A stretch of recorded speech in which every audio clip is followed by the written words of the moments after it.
దేశవ్యాప్తంగా ప్రార్థనా స్థలాల్లో ఎట్టి పరిస్థితుల్లో సర్వే చేయరాదని సుప్రీంకోర్టు కీలక ఆదేశాలు జారీ చేసింది. ప్రార్థనా స్థలాల చట్టంపై 2 వారాల్లో అఫిడవిట్ దాఖలు చేయాలని కేంద్రాన్ని కోరింది. కింది కోర్టులు కూడా ప్రార్థనా స్థలాల్లో సర్వేకు ఎలాంటి ఆదేశాలు ఇవ్వరాదని సుప్రీంకోర్టు ఆదేశించింది. ప్రార్థనా స్థలాల చట్టంపై సుప్రీంకోర్టు కీలక ఆదేశాలు జారీ చేసింది. దేశంలోని అన్ని ప్రార్థనా స్థలాల్లో వెంటనే సర్వేలు నిలిపివేయాలని అత్యున్నత న్యాయస్థానం ఆదేశాలు జారీ చేసింది. అంతేకాకుండా ఆలయాలు, మసీదుల్లో సర్వేపై ఎలాంటి కొత్త కేసులను విచారణకు స్వీకరించరాదని దేశంలోని అన్ని కోర్టులకు సుప్రీంకోర్టు ఆదేశాలు జారీ చేసింది.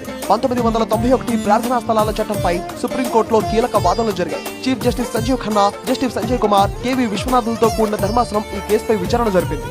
మతపరమైన అంశాల్లో ఆదేశాలు నిలిపివేయాలని కోర్టు ఆదేశించింది. ప్రార్థనా స్థలాలపై ఉన్న పెండింగ్ కేసుల విషయంలో కూడా సుప్రీంకోర్టు ఆదేశాలిచ్చింది. కోర్టులు ఎలాంటి నిర్ణయాలు తీసుకోవద్దని స్పష్టం చేసింది. సుప్రీంకోర్టు ఇచ్చిన తాజా ఆదేశాలను హిందువుల తరపున వాదిస్తున్న అనేక మంది లాయర్లు వ్యతిరేకించారు. తమ వాదనలు వినకుండా ఆదేశాలు ఇవ్వద్దు అని కోరారు. ప్రార్థనా స్థలాల అంశంపై 4 వారాల్లో అఫిడవిట్ దాఖలు చేయాలని కేంద్రానికి సుప్రీంకోర్టు ఆదేశాలు జారీ చేసింది. ఇలాంటి కేసుల్లో పార్టీలుగా ఉన్న వాళ్లకు మరో 4 వారాల అదనపు సమయాన్ని సుప్రీంకోర్టు కేటాయించింది.